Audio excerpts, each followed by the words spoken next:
शायद आप में से किसी को यह बात नागवार भी गुजरे, लेकिन यूनिफॉर्म कल्चर दोबारा से पाकिस्तान की तमाम यूनिवर्सिटीज़ में होना चाहिए।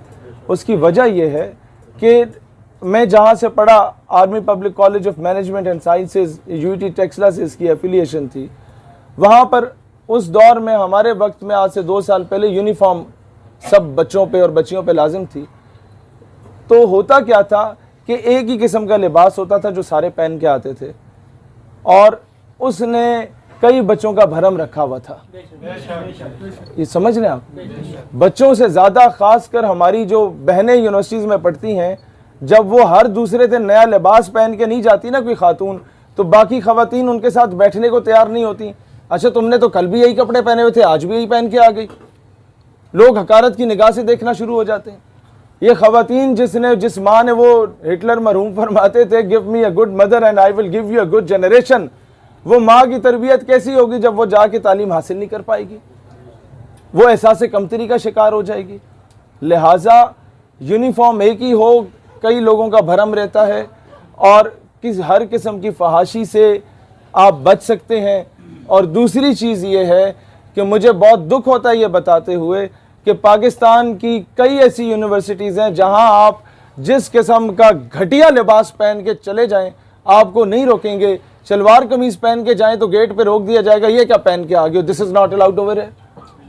भाई इकबाल रहमतुल्लाह अलैह बार बार यही चीख के कहते थे कि यूरोप की गुलामी पे रजामंद हुआ तू, मुझको गिला तुझसे है, यूरोप से नहीं है। जब तक आप ये सीवी लेके अपना, मैंने बीएससी यहाँ से की, एमएससी यहाँ से की, मैट्रिक यहाँ से की, और मैं जनाब आपका नौकर बनना चाहता हूँ साहब, जब तक आप ये नहीं कहते कोई आपको नौकरी पे रखता है।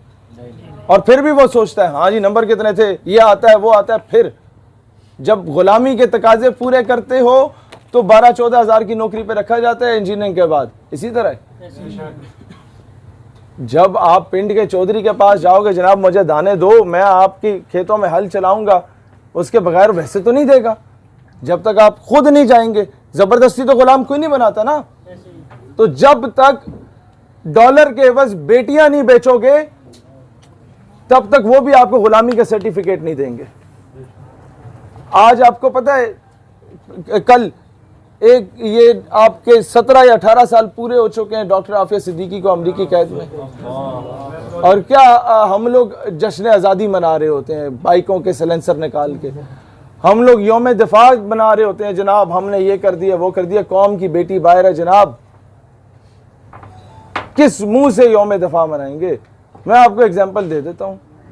आपके पड़ोसी आके आपके घर पे हमला कर देता, आप रख के 2 चमाटे मार के वापस भेज देते हैं माजी में, और बाद में आपकी बेटी को कोई उठा के ले जाता है, और बेटी आपकी किसी और के पास है, आपके नहीं, लेकिन 40 साल पहले तो मैंने दुश्मन को मारा था, लिहाजा मैं तो ढोल पीटूंगा। ये अजीब तमाशे हैं।